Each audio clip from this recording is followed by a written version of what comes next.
ओम शांति। आज है 12 अक्टूबर, शिव बाबा की साकार मुरली। आज मीठे बाबा कहते हैं, बाप खिवैया बन आया है, तुम सबकी नैया को विषय सागर से निकाल क्षीर सागर में ले जाने। अभी तुमको इस पार से उस पार जाना है। प्रश्न, तुम बच्चे हर एक का पाठ देखते हुए भी किसी की निंदा नहीं कर सकते, क्योंकि उत्तर है क्योंकि तुम जानते हो ये अनादि बना बनाया ड्रामा है ना। कोई निंदा कर रहा है, बुराई कर रहा है, तो ये भी उसका पार्ट है। इसमें हर एक का अपना अपना पार्ट बजा रहे हैं, किसी की कोई दोष नहीं है। यह भक्ति मार्ग भी फिर से पास होना है, इसमें जरा भी चेंज नहीं हो सकती। प्रश्न, किन दो शब्दों में सारे चक्र का ज्ञान समाया है? उत्तर है आज और कल। कल हम सतयुग में थे, आज 84 का चक्र लगाकर नरक में पहुंचे हैं, कल फिर स्वर्ग में जाएंगे। ओम शांति। अब बच्चे सामने बैठे हैं, जहां से आते हैं वहां अपने सेंटर पर जब रहते हैं तो वहां ऐसे नहीं समझेंगे कि हम ऊंचे ते उच्च बाबा के सम्मुख बैठे हैं। वही हमारा टीचर भी है, वही हमारी नैया को पार लगाने वाला, जिसको ही गुरु कहते हैं। यहाँ तुम समझते हो हम सम्मुख बैठे हैं, हमको इस विषय सागर से निकाल क्षीर सागर में ले जाते हैं। पार ले जाने वाला बाप भी सम्मुख बैठा है। वह एक ही शिव बाप की आत्मा है, जिसको ही सुप्रीम अथवा ऊंचे ते उच्च भगवान कहा जाता है। बाबा कहते, अभी तुम बच्चे समझते हो हम ऊंचे ते उच्च भगवान शिव बाबा के सामने बैठे हैं, वह इसमें यानी ब्रह्मा बाबा में बैठे हैं।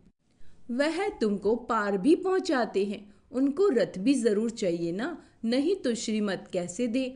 अभी तुम बच्चों को निश्चय है, बाबा हमारा बाबा भी है, टीचर भी है, पार ले जाने वाला भी है। अभी हम आत्माएं अपने घर शांति धाम में जाने वाली हैं, वह बाबा हमको रास्ता बता रहे हैं। बाबा कहते, वहाँ सेंटर पर बैठने और यहाँ बैठने में, वहाँ सेंटर पर बैठने और यहाँ बैठने में रात दिन का फर्क है। वहाँ ऐसे नहीं समझेंगे कि हम सम्मुख बैठे हैं, यहाँ यह महसूसता आती है। अभी हम पुरुषार्थ कर रहे हैं, पुरुषार्थ कराने वाले को खुशी रहेगी। अभी हम पावन बनकर घर जा रहे हैं। जैसे नाटक के एक्टर्स होते हैं तो समझते हैं अब नाटक पूरा हुआ, अभी बाप आए हैं हम आत्माओं को ले जाने। यह भी समझाते हैं तुम घर कैसे जा सकते हो, वह बाप भी है, नैया को पार लगाने वाला खिवैया भी है। वो लोग भल गाते हैं परंतु समझते तो कुछ भी नहीं कि नैया किसको कहा जाता है, क्या इस शरीर को ले जाएगा। अभी तुम बच्चे जानते हो हमारी आत्मा को पार ले जाते हैं। अभी आत्मा इस शरीर के साथ वैशल्य में विषय वैतरणी नदी में पड़ी है। हम असुल रहवासी शांति धाम के हैं, हमको पार ले जाने वाला अर्थात घर ले जाने वाला बाप मिला है। तुम्हारी राजधानी थी जो माया रावण ने छीन ली, वह राजधानी फिर जरूर लेनी है। बेहद का बाबा कहते, बच्चों अब अपने घर को याद करो, वहां जाकर फिर क्षीर सागर में आना है। यहाँ है विष का सागर, वहाँ है क्षीर का सागर, और मूल वतन है शांति का सागर। तीनों धाम है, यह तो है दुख धाम। बाप समझाते हैं, मीठे मीठे बच्चों अपने को आत्मा समझ बाप को याद करो। कहने वाला कौन, किस द्वारा कहते हैं? सारा दिन मीठे मीठे बच्चे कहते रहते हैं। अभी आत्मा पतित है, जिस कारण फिर शरीर भी ऐसा मिलेगा। अभी तुम समझते हो हम पक्के पक्के सोने के जेवर थे, फिर खाद पड़ते पड़ते झूठे बन गए। बाबा कहते, अब वह झूठ कैसे निकले, इसीलिए यह याद की यात्रा की भट्टी है। अग्नि में सोना पक्का होता है ना। बाप बार बार समझाते हैं, यह समझानी जो तुमको देता हूँ हर कल्प देता आया हूँ। हमारा पाठ है फिर 5000 वर्ष के बाद आता हूँ कि बच्चे पावन बनो। सतयुग में भी तुम्हारी आत्मा पावन थी, शांति धाम में भी पावन आत्मा रहती है। वहाँ तो हमारा घर कितना स्वीट घर है, जहाँ जाने के लिए मनुष्य कितना माथा मारते हैं। बाप समझाते हैं, अभी सब कुछ जाना है, फिर पाठ बजाने के लिए आना है। यह तो बच्चों ने समझा है।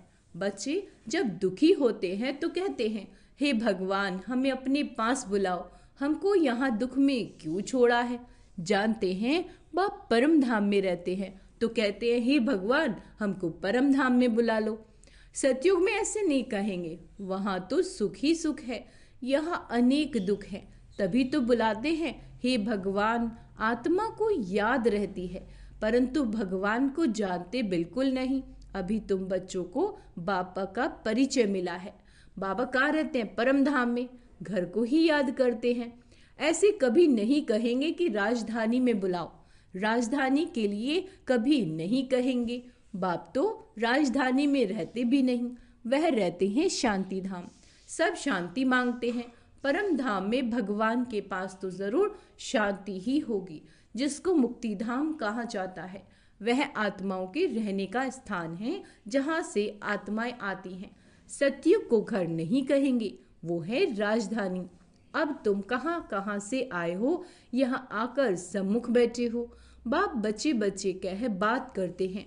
बाप के रूप में बच्चे बच्चे भी कहते हैं। फिर टीचर बन सृष्टि के आदि मध्य अंत का राज व हिस्ट्री ज्योग्राफी समझाते हैं।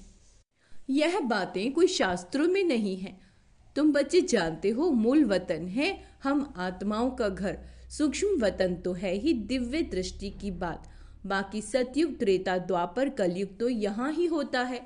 पाठ भी तुम यहाँ बजाते हो।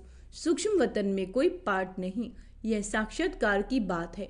कल और आज ये तो अच्छी रीति बुद्धि में होना चाहिए। कल हम सतयुग में थे, फिर 84 जन्म लेते लेते आज नरक में आ गए। बाप को बुलाते भी नरक में हैं। बाबा कहते सतयुग में तो अतः सुख है, तो कोई बुलाते ही नहीं। यहाँ तुम शरीर में हो तब बात करते हो। बाप भी कहते हैं मैं जानी जाननहार हूँ। अर्थात जानी जाननहार का अर्थ बाबा कह रहे हैं कि सृष्टि के आदि मध्य अंत को जानता हूँ, परंतु सुनाऊं कैसे? विचार की बात है ना। इसीलिए लिखा हुआ है, बाप रथ लेते हैं। कहते हैं मेरा जन्म तुम्हारे सदस्य नहीं है, मैं इसमें प्रवेश करता हूँ। रथ का भी परिचय देते हैं। यह आत्मा भी नाम रूप धारण करते करते तमो प्रधान बनी है। इस समय सब छोरे हैं, क्योंकि बाप को जानते नहीं तो सब छोरे और छोरियां हो गए। आपस में लड़ते हैं तो कहते हैं ना, छोरे छोरियां लड़ते क्यों हो? तो बाप कहते मुझे तो सब भूल गए हैं। आत्मा ही कहती है छोरे छोरियां। लौकिक बाप भी ऐसे कहते हैं। बेहद का बाप भी कहते हैं छोरे छोरियां। ये हाल क्यों हुआ? कोई धनी धोनी है? तुमको बेहद का बाप जो स्वर्ग का मालिक बनाते हैं, जिसको तुम आधा कल्प से पुकारते आए हो, उनके लिए कहते हो ठिक्कर भित्तर में। बाप अब सम्मुख बैठ समझाते हैं। अभी तुम बच्चे समझते हो हम बाबा के पास आए हैं। यह बाबा ही हमको पढ़ाते हैं, हमारी नैया पार करते हैं, क्योंकि यह नैया बहुत पुरानी हो गई। तो कहते हैं इनको पार लगाओ, फिर हमको नई दो। पुरानी नैया खौफनाक होती है, कहाँ रास्ते में टूट पड़े, एक्सीडेंट हो जाए। तो तुम कहते हो हमारी नैया पुरानी हो गई, अब हमें नई दो। इनको वस्त्र भी कहते हैं, नैया भी कहते हैं। बच्चे कहते बाबा हमको तो ऐसे लक्ष्मी नारायण वस्त्र चाहिए। बाबा कहते मीठे मीठे बच्चों, स्वर्गवासी बनना चाहते हो? हर 5000 वर्ष बाद तुम्हें नए कपड़े, पुराने, ये जो कपड़े हैं पुराने होते हैं और फिर नया देता हूँ। ये है असुरी चोला। आत्मा भी असुरी है। मनुष्य गरीब होता है तो कपड़े भी गरीबी के पहनेंगे, साहूकार होगा तो कपड़े भी साहूकारी के पहनेंगे। यह बातें अभी तुम जानते हो। यहाँ तुमको नशा चढ़ता है, हम किसके सामने बैठे हैं। सेंटर पर बैठते हो तो वहां तुमको ये भासना नहीं आएगी। यहाँ सम्मुख होने से खुशी होगी, क्योंकि बाप डायरेक्ट बैठ समझाते हैं। वहां कोई समझा योग येगा तो बुद्धि योग यहाँ कहाँ भागता रहेगा। कहते हैं ना, गोरख धंधे में फंसे रहते हैं, फुर्सत कहाँ मिलती है। मैं तुमको समझा दे रहा हूं, तुम भी समझते हो। क्या कह रहे बाबा? मैं तुमको समझा रहा हूं। तुम भी समझते हो। बाबा इस मुख द्वारा हमको समझाते हैं। इस मुख की भी कितनी महिमा है। गौ मुख से अमृत पीने के लिए कहाँ कहाँ जाकर धक्की खाते हैं, कितनी मेहनत करते हैं। मनुष्य समझते ही नहीं कि यह गौ मुख क्या है। कितने समझदार मनुष्य वहां जाते हैं, इसमें फायदा क्या, और फिर टाइम वेस्ट होता है। बाबा कहते यह सूर्य अस्त आदि क्या देखेंगे, फायदा तो इसमें कुछ नहीं। फायदा होता है पढ़ाई में। गीता में पढ़ाई है। गीता में कोई भी हठ योग आदि की बात नहीं, उसमें तो राजयोग है। तुम आते भी हो राजाई लेने के लिए। तुम जानते हो ये असुर दुनिया में कितने लड़ाई झगड़े आदि हैं। बाबा तो हमको योग बल से पावन बनाए विश्व का मालिक बना देते हैं। देवियों को हथियार दे दिए, परंतु वास्तव में इसमें हथियारों आदि की कोई बात नहीं। काली को देखो कितना भयानक बनाया है। यहाँ सब अपने अपने मन की भ्रांतियां में बैठ बनाया है। देवियां कोई ऐसी 4 या 8 भुजाओं वाली थोड़े ही होंगी।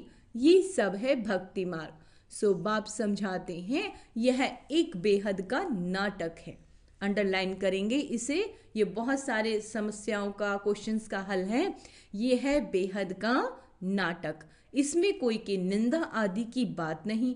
अनादि ड्रामा बना हुआ है, इसमें फर्क कुछ भी नहीं पड़ता। ज्ञान किसको कहा जाता है, भक्ति किसको कहा जाता है, ये बाप समझाते हैं। भक्ति मार्ग से फिर भी तुमको पास करना पड़ेगा, है ना। बाबा कहते ऐसे ही तुम 84 का चक्र लगाते लगाते नीचे आए। ये अनादि बना बनाया बहुत अच्छा नाटक है जो बाप समझाते हैं। इस ड्रामा के राज को समझने से तुम विश्व के मालिक बन जाते हो। वंडर है ना, भक्ति कैसे चलती है, ज्ञान कैसे चलता है। यह खेल अनादि बना हुआ है, इसमें कुछ भी चेंज नहीं हो सकता। वह तो कह देते ब्रह्म में लीन हो गया, ज्योति ज्योत समाया। यह संकल्प की दुनिया, जिसको जो आता है वो कहते रहते हैं। ये तो बना बनाया खेल है। मनुष्य बाइस्कोप देखकर आते हैं, क्या उसको संकल्प का खेल कहेंगे। बाप बैठ समझाते हैं बच्चे, यह बेहद का नाटक है जो हूबहू रिपीट होगा। बाप ही आकर ये नॉलेज देते हैं, क्योंकि वह नॉलेजफुल है।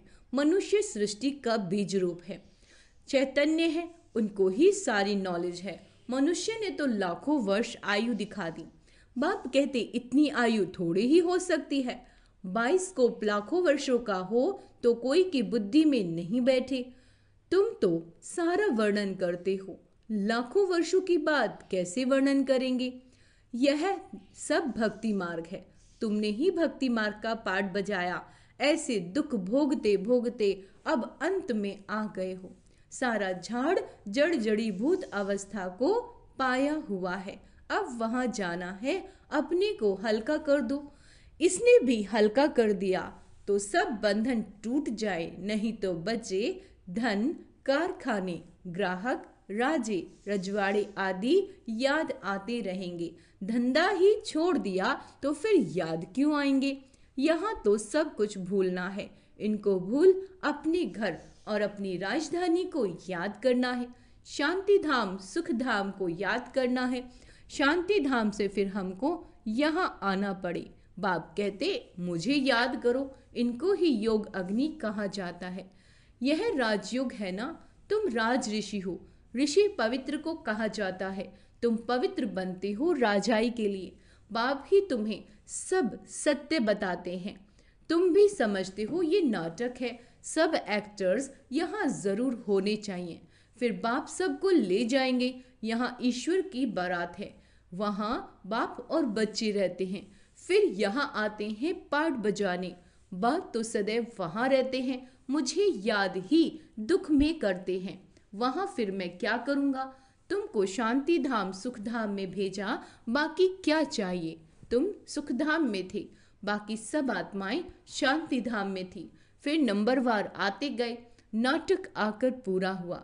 बाप कहते हैं बच्चे अब गफलत मत करो, पावन तो जरूर बनना है। बाप कहते हैं ये वही ड्रामा अनुसार पाठ बज रहा है। तुम्हारे लिए ड्रामा अनुसार मैं कल्प कल्प आता हूँ। नई दुनिया में अब चलना है ना। अच्छा, मीठे मीठे सिक्के लदे बच्चों प्रति माता पिता बाप दादा का याद प्यार और गुड मॉर्निंग। रूहानी बाप की रूहानी बच्चों को नमस्ते। हम रूहानी बच्चों की रूहानी माता पिता बाप दादा को याद प्यार गुड मॉर्निंग नमस्ते मीठे बाबा। शुक्रिया बाबा, शुक्रिया। भूल चूक क्षमा करना बाबा। धारणा के लिए मुख्य सार। अब ये झाड़ पुराना जड़ जड़ी भूत हो गया है। आत्मा को वापस घर जाना है, इसीलिए अपने को सब बंधनों से मुक्त कर हल्का बना लेना। यहाँ का सब कुछ बुद्धि से भूल जाना है। अनादि ड्रामा को बुद्धि में रख किसी भी पाठधारी की निंदा नहीं करनी है। आज किसी की भी निंदा नहीं करनी है। ड्रामा के राज को समझना है और विश्व का मालिक बनना है ना, क्योंकि निंदा करना भी दूसरी आत्मा का पार्ट है। वरदान है साइलेंस की शक्ति द्वारा आत्मा शक्ति के उड़ान की तीव्र गति करने वाले विश्व परिवर्तक भव। साइंस के साधनों की रफ्तार को साइंस द्वारा भी कट कर सकते हैं, पकड़ भी सकते हैं, लेकिन आत्मा की गति को अभी तक कोई नहीं पकड़ सका, न पकड़ सकेगा। इसमें साइंस अपने को फेल समझती है। अच्छा, जहाँ साइंस फेल है वहाँ साइलेंस की शक्ति से जो चाहो वो कर सकते हो। तो आत्मा शक्ति की उड़ान तीव्र गति से करो। इस शक्ति से स्वयं परिवर्तन, चाहे किसी भी वृत्ति का परिवर्तन, वायुमंडल का परिवर्तन, विश्व परिवर्तक बन सकते हो। तीव्रता की निशानी है सोचा और हुआ। स्लोगन है शिक्षा दाता के साथ रहम दिल बन सहयोगी बनो। तो आज क्या बनना है? रहम दिल और सहयोगी। अव्यक्त इशारे हैं। एक दो के स्नेही तब बन सकेंगे जबकि संस्कारों और संकल्पों को एक दो से मिलाएंगे। लेकिन ध्यान रहे आपकी स्थिति स्तुति के आधार पर नहीं हो, नहीं तो डगमग होते रहेंगे। कई बच्चे जब कुछ करते हैं तो उसके फल की इच्छा रखते हैं। स्तुति होती है तो स्थिति अच्छी रहती है। अगर कोई निंदा कर देता है तो अपनी स्टेज को छोड़ एक दो से किनारा कर लेते हैं, लेकिन स्तुति निंदा में समान स्थिति रहे तो बाबा कहते संस्कार टकराएंगे नहीं। अच्छा, ओम शांति। तो आज का स्वमान अभ्यास करेंगे। मैं रहमदिल आत्मा हूँ, मैं सहयोगी आत्मा, मैं विश्व परिवर्तक आत्मा हूँ, मैं नॉलेजफुल आत्मा हूँ। ओम शांति।